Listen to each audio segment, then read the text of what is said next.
அறிக்கை ஏற்கனவே உங்களுக்கு கையில் கிடச்சிருக்கும். யாரும் படிச்சிருப்பீங்க அப்படின்னு நம்புகிறேன். எல்லோரும் படிச்சிருப்பீங்கன்னு நம்புவோம். ஏன்னா இப்போ நம்ம டிஜிட்டலாக வேறு பார்த்துட்டோம். அது வெறும் வேலை அறிக்கை தான், இன்னும் பண்பாட்டு அறிக்கையெல்லாம் அதில் இருக்குது. அதனால் இப்போ ஸ்தாபன அறிக்கை தான் அவர் டிஜிட்டலாக பண்ணியிருக்கிறாரு. நாம் செய்ய வேண்டிய இலக்கிய அறிக்கை, பண்பாட்டு அறிக்கை எல்லாமே உங்கள் கையில் இருக்குது. அது குறித்தெல்லாம் ஒவ்வொரு கிளையிலிருந்தும் ஒருவர் இங்கே விவாதிக்கலாம், விவாதம் செய்யலாம். அவங்க உரை நிகழ்த்த வேண்டாம். ஏன்னா நீங்கள் இந்த அறிக்கை மீது உங்களுடைய கருத்துக்களை நீங்கள் சொல்லுங்கள். மாற்றங்கள், திருத்தங்கள் அல்லது இது சரியில்லைன்னாலும் சரி, அது வேலை அறிக்கை உட்பட அது எல்லாவற்றையும் இங்கே எவ்வளோ சீக்கிரம் ஒவ்வொரு கிளையில இருந்து வர்றீங்களோ அவ்வளோ சீக்கிரம் மழைக்கு முன்னாடி நம்ம முடிச்சிடலாம். திருநெல்வேலி கிளை உறுப்பினர்கள் இப்போ அவங்க திட்டங்களை பகிருமாறு அன்போடு கேட்டுக்கொள்கிறேன். வரவேற்கிறேன், வணங்கி வருகிறேன். வள்ளியூர் கிளையின் சார்பாக அறிக்கை நன்றாக இருக்கிறது. பார்ட் 1, பார்ட் 2, பார்ட் 3ங்கிற மாதிரி தமிழில் தான் முந்தி பேப்பர் 1, பேப்பர் 2 உண்டு. சார்பாக அனைவருக்கும் வணக்கம். அறிக்கை சிறப்பாக இருக்கிறது. அதில் ஒன்று குறிப்பிட வேண்டிய என்னென்னா, பிரின்ஸ் கஜேந்திர பாபுவோடைய நிகழ்ச்சி திருநெல்வேலி மாவட்டத்தில் நடக்கும்பொழுது இதே மண்டபத்தில் அம்பாசுந்தரத்தில் நாங்கள் நடத்தியிருக்கின்றத பெருமையோடு தெரிவித்துக் கொள்கிறோம். அனைத்து தோழர்களுக்கும் வணக்கம். விக்ரமசிங்கரம் கிளை சார்பாக இந்த வேலை அமைப்பு சார் வேலை அறிக்கை கோட்டை கிளையின் சார்பாக தோழர் முத்துக்குமார். வணக்கம். பாளையங்கோட்டை சார்பாக அந்த அறிக்கையில் சொன்ன மாதிரி நம்ம இன்னும் சரியாக பண்ண ஆரம்பிக்கல. பட் இந்த ஆண்டு சிறப்பாக பண்ணுறோம்னு நாங்கள் நினைக்கிறோம். மாவட்ட நிர்வாகம் அனுமதித்தோம்னா சூடாமணியோட 7வது புத்தகத்தை பாளை கிளை மூலமாக வெளியிட முயற்சி முக்கியம். சத்திரம் கிளையின் சார்பாக தோழர் தேவர்பரான். எல்லாருக்கும் வணக்கம். எங்கள் கிளையில் அருண் பாரதி தவிர்க்க முடியாத காரணங்களால கிளம்ப வேண்டிய சூழல். இருக்கக்கூடிய நபர்கள் எல்லாருமே புது வரவு. அதனால் எங்களுக்கு கடந்த காலத்தில் என்னெல்லாம் பண்ணியிருக்கிறோம் அப்படிங்கிறத பற்றின ஒரு புரிதல் சரியாக எங்களுக்கு ஒன்றும் இல்லை. மேற்கொண்டு எல்லாரோட வழிகாட்டுதலோடு என்னெல்லாம் செய்யலாம் அப்படிங்கிறதுல ரொம்ப ஆர்வமாக இருக்கிறோம். வேறு வந்திருக்கக்கூடிய பிரதிநிதிகள் வேறு யாராவது பேசுறதா இருந்தால் பேசலாம். தொட்டு சொல்கிறேன் தலைமைக்குழு அனுமதியோடு. நினைவரங்கம் நாரும்புனா நினைவரங்கம் போட்டிருக்கு. ஆனால் அறிக்கையில் நந்தலாலான்னு போட்டிருக்கு. அனைவருக்கும் வணக்கம். இந்த 15வது மாநாடு அம்பாசுந்தரத்தில் மிக சிறப்பான முறையில் நடந்து கொண்டிருக்கிறது. காலையிலிருந்து நிகழ்ச்சிகள் 2 மணி வரை நம்ம மாவட்ட செயலாளர் சொன்னதை போல் நேரம் ரொம்ப வேகமாக போய்கிட்டு சொன்ன மாதிரி அந்த அளவுக்கு ஒவ்வொரு நிகழ்ச்சியுமே ரொம்ப முத்தாய்ப்பாக இருந்தது. வணக்கம். வேறு அரங்கத்தில் முழுமையாக பணியாற்றி பணி நிறைவு பெற்ற வந்திருக்கிறேன். இந்த அரங்கத்தினுடைய பணிகளை ஒரு பார்வையாளராக பல முறை பார்த்திருக்கேன். அந்த அடிப்படையில் தமிழ்நாடு முற்போக்கு எழுத்தாளர் கலைஞர்கள் சங்கம் என்பது நான் அரசு பணியில் சேரும்போது 1987 நம்முடைய திருநெல்வேலி சந்திப்பு 87 அல்லது 88 இருக்குன்னு நினைக்கிறேன். ஒரு மாநில மாநாட்டை தோழர் நாரம்பநாதன் அவர்கள் ஒரு முக்கிய பங்கேற்பாளராக இருக்கக்கூடிய அந்த மாநாட்டை வெகு சிறப்பாக நடத்தினாங்க. அன்றைக்கு கிளையின் சார்பாக தோழர் சேதுராஜ். இந்த நிகழ்வில் நான் எதிர்பாராத ஒரு செய்தி, சீர்மிகு தேவர்பிரான் அவர்கள் சொன்ன செய்தியை நான் வழிமொழிகிறேன். எந்த ஒரு பெண்ணும் தன்னை அடையாளப்படுத்திக் கொள்ளும் போது தந்தையின் பெயரை அல்லது பாதுகாப்பாளர் பெயர் வாழ்க்கை என்றுதான் காலம் காலமாக இருந்தது. இது சரியாக சொன்னால் அடிமையாக வாழ்வதை போலத்தான் இருக்கிறது. ஒரு பெண் தன்னால் இயங்க வேண்டும், தானே இயங்க வேண்டும், தனக்காக இயங்க வேண்டும் இல்லையா? அப்போ தன்னால் இயங்க வேண்டும், தானே இயங்க வேண்டும், தனக்காக இயங்க வேண்டும் என்று சொல்லும் போது சீர்மிகு தேவர்களுடைய கருத்து மிகவும் ஆழமான கருத்து. இனி வரும் காலங்களில் ஒவ்வொரு பெண்ணும் தன்னை நிலைநிறுத்திக் கொள்வதற்காக, தன்னை அடையாளப்படுத்திக் கொள்வதற்காக, தன்னை முன்னிலைப்படுத்திக் கொள்வதற்காக தன் பெயரை மட்டுமே எல்லா இடங்களிலும் பயன்படுத்தும் என்பது மீண்டும் மீண்டும் சொல்கிறேன் ஒரு மகிழ்ச்சியான ஒரு செய்தியாகும். அடுத்து இந்த தீர்மானம் 1 தமிழ் எழுத்துலகின் முன்னோடியாக சிறுகதை இலக்கியத்தின் அமர தீபமாக விளங்குபவர் நம் புதுமை பித்தன். புத்தாயிரம் ஆண்டின் இறுதிப் பகுதியிலும் புத்தாயிரம் பிறந்த பின்னும் தமிழ் மொழி, அதன் வரலாறு, தமிழர் வாழ்வியல் குறித்த தீவிரமான சிந்தனை ஆய்வு செய்து நமக்கு தந்தவர் தோ. பரமசிவன். நெல்லை மண்ணின் மைந்தர்கள் இருவருக்கும் நெல்லையில் சிலை நிறுவக் கோரி ஒரு தீர்மானம். தீர்மானம் 2. பாட்டுக்கூறு புலவன் பாரதியின் சிலை ஒன்று திருநெல்வேலி சந்திப்பு மாதீதா இந்து கல்லூரி மேல்நிலைப் பள்ளியின் கிழக்கு பிரதான நுழைவாயில் அருகே உள்ளது. சிலை வளாகம் பராமரிப்பின்றி சிதிலமடைந்துள்ளது.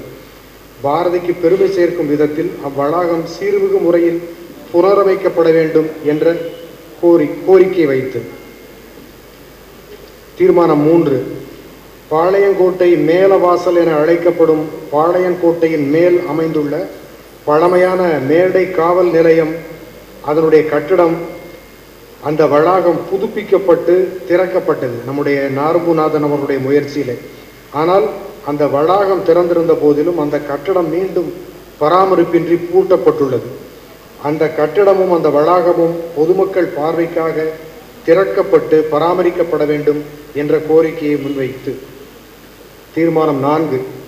நலிவடைந்து ஏழ்மையில் வாழும் தமிழ் எழுத்தாளர்கள் நல உதவி பெறவும் மருத்துவ காப்பீட்டு வசதி பெறவும் தமிழ் எழுத்தாளர்கள் நல வாரியம் ஒன்று அமைத்திட தமிழக அரசை வலியுறுத்தி ஒரு தீர்மானம். 5. தமிழகத்தில் உள்ள அனைத்து பள்ளிகளிலும் தமிழ் இலக்கிய கழகம் துவக்கி மாதந்தோறும் கூட்டம் நடத்திடும் வகையில் ஆணை பிறப்பித்து ஆவண செய்திட தமிழக அரசை கோரி ஒரு தீர்மானம். தீர்மானம் 6. தமிழ்நாட்டில் உள்ள நலிவுற்ற கலைஞர்களுக்கான உதவித்தொகையினை ரூபாய் 3000 6000 உயர்த்திட தமிழக அரசை கோரி வலியுறுத்தி தீர்மானங்களை நான் முன்மொழிகிறேன். இது தவிர வேறு ஏதேனும் தோழரிடமிருந்து தீர்மானங்கள் இருப்பின் தலைமைக்குழுவுடைய அனுமதியோடு நாம் நிறைவேற்றலாம். தோழர் சேது அவர்கள் வாசித்த அந்த 6 தீர்மானங்களை முன்மொழிந்த அந்த 6 தீர்மானங்களையும் வழிமொழியுமாறு தோழர் சிந்துமுந்துரை சண்முகம் அவர்கள் அழைக்கிறார்.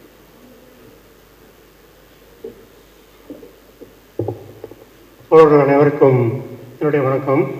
தோழர் சேதுராமகிருஷ்ணன் அவர்கள் முன்மொழிந்த 6 தீர்மானங்களையும் நான் வழிமொழிகிறேன். நன்றி. உங்களுக்கு ஏதோ கருத்து, வேறு கருத்துன்னா சொல்லலாம். அடுத்ததாக மாவட்ட செயலாளர் ஒரு தீர்மானத்தை. தீர்மானம் வந்து நம்ம தோழர் நார்முநாதன் அவர்கள் மறைவை ஒட்டி ஒரு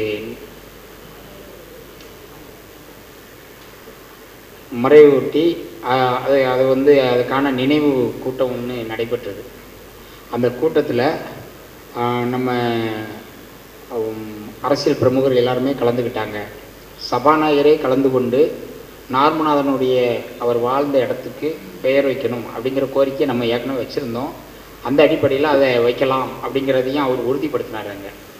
அதை மையப்படுத்தி நாம் கூட இங்கே நீங்கள் பார்த்துருப்பீங்க வேலை அறிக்கையில் நம்ம ஒரு மனு கொடுத்தோம். அந்த மனு கொடுத்து இன்ன வரைக்கும் அதை தீர்மானமாக மாநகராட்சியில் நிறைவேற்றலை. எனவே நம்ம மாநாடு சார்பாக இன்றைக்கு திருநெல்வேலியில் அடையாளமாக திகழக்கூடிய தோழர் நார்முநாதன் அவர்கள் வாழ்ந்த வீதிக்கு நார்முநாதன் அவருடைய பெயரை சூட்டி விரைவாக நெல்லை மாநகராட்சி தீர்மானம் நிறைவேற்ற வேண்டும் என்று ஒரு தீர்மானத்தை உங்கள் முன்பு முன்மொழிகிறேன். அடுத்து இன்றைக்கு நடக்கக்கூடிய ஆணவ கொலைகள், இந்த ஆணவ கொலைகளுக்கு எதிராக அரசியல் கட்சிகள் பல்வேறு கட்ட போராட்டங்கள் நடத்தினாலும் கூட நம்ம பண்பாட்டு இந்த கலை இலக்கிய அமைப்புகள் இது போன்ற மானுடர் எல்லாம் காதல் செய்க என்ற வகையில் நாம் இந்த ஆணவ கொலையை தடுக்கும் வண்ணமாக உடனடியாக இந்த அரசு இன்னும் ஓரிரு மாதங்கள் தான் இருக்க போது, அதுக்குள்ளே தேர்தல் அறிவிச்சிருவாங்க. அதற்கு முன்பாகவே அவசரமாக வந்து ஒரு சட்டத்தை நிறைவேற்ற வேண்டும் என்று இந்த மாநாடு வலியுறுத்தி ஒரு தீர்மானம். இன்னொன்று, நம்ம 1908 இங்கே வஉசி எல்லாம் பார்த்துருப்பீங்க. அங்கே நடந்த அந்த நெல்லை எழுச்சி அதனுடைய அந்த கலவரத்தில் சுட்டு கொல்லப்பட்ட அந்த பகுதியில் கலவரம் நடந்த பகுதியில் அதற்கான ஒரு ஸ்தூபியை அரசு உடனடியாக நியமிக்கணும் ஒன்று.